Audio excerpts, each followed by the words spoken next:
एक ढोलकपुर नाम का गांव था। गांव में ज्यादातर लोग गरीब थे। वह खेती करते थे। ढोलकपुर में एक छोटा स्कूल भी था। वह सब बच्चे पढ़ते थे। इसी गांव में चिंटू नाम का एक लड़का रहता था। वह बहुत ही होशियार और मेहनती था, लेकिन उसके पास किताबें और रंग बिरंगी पेंसिलें नहीं थीं। वह दूसरों से पेंसिल उधार लेकर अपनी पढ़ाई करता था। दूसरों की पेंसिल देखकर वह हमेशा दुखी होता था। एक दिन चिंटू रास्ते से जा रहा था। उसने एक बूढ़े बाबा की मदद की, जो भारी सामान उठाने में परेशानी महसूस कर रहे थे, और उनको घर छोड़ दिया। बाबा बहुत खुश हुए और उन्होंने चिंटू को एक पेंसिल दी और कहा, यह कोई साधारण पेंसिल नहीं है, यह जादुई पेंसिल है। इससे जो भी तुम बनाओगे वह असली बन जाएगा। चिंटू पहले तो हैरान हुआ।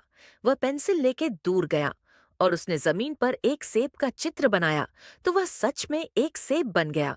उसने सेब खाया, वह बहुत मीठा था। चिंटू बहुत खुश हो गया। अब उसके पास एक अनमोल खजाना था। चिंटू ने इस पेंसिल का गलत इस्तेमाल नहीं किया। उसने गरीबों के लिए खाना बनाया, गांव में टूटे हुए घरों की मरम्मत की, सबको नए कपड़े दिए और बच्चों के लिए किताबें और बहुत सारे खिलौने बनाए। उसकी अच्छाई और ईमानदारी से पूरा गांव खुश हो गया। फिर एक दिन कालूराम नाम का एक लालची आदमी उसके पास आया और पेंसिल छीनने की कोशिश करने लगा। लेकिन जैसे ही उसने पेंसिल पकड़ने की कोशिश की, वह गायब हो गई। कोशिश करके वह थक गया। यह देखकर सभी समझ गए कि यह जादुई पेंसिल केवल अच्छे और दयालु लोगों के लिए थी। चिंटू ने उस पेंसिल से खूब अच्छे काम किए और जब वह बड़ा हुआ तो एक महान चित्रकार बन गया। लेकिन उसने हमेशा बाबा की दी हुई सीख याद रखी कि असली जादू किसी चीज में नहीं, बल्कि हमारे अच्छे कर्मों में होता है। शिक्षा। इस कहानी से हमें यह सीखने को मिलता है कि हमें अपने ज्ञान और ताकत का उपयोग हमेशा अच्छे कार्यों के लिए करना चाहिए। रामपुर गांव में क्रिकेट का बड़ा शौक था। हर रविवार गांव के बच्चे पुराने स्कूल के मैदान में क्रिकेट खेलने आ जाते। एक दिन रामपुर गांव के बच्चों ने पड़ोसी गांव सोनपुर के साथ मैच का आयोजन किया। दो टीमें बन गई, एक रामपुर के शेर और दूसरी धमाकेदार सोनपुर। अंपायर था श्याम नाइक, जिसे क्रिकेट का को भी नहीं आता था। पहले बैटिंग की धमाकेदार सोनपुर टीम ने। उनके सबसे खतरनाक बल्लेबाज गब्बू ने पहला शॉट लगाया और गेंद सीधे पक्कू काका की टमाटरों पर गिरी।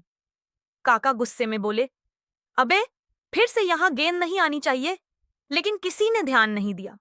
फिर एक और खिलाड़ी ने जोर से बल्ला घुमाया और गेंद सीधा जाकर नंदू हलवाई के मिठाई के कड़ाहे में गिरी। नंदू हलवाई चिल्लाया, अबे ये क्रिकेट हो रहा है या मिठाई बनाने का नया तरीका। मगर बच्चे खुश हो गए। अब जिसे भी वो गेंद मिलेगी उसकी उंगलियां मीठी हो जाएंगी। अब थी रामपुर के शेरों की बारी। अब गांव की टीम बल्लेबाजी करने आई। पहला ही बॉल और चिंटू ने जोर से मारा।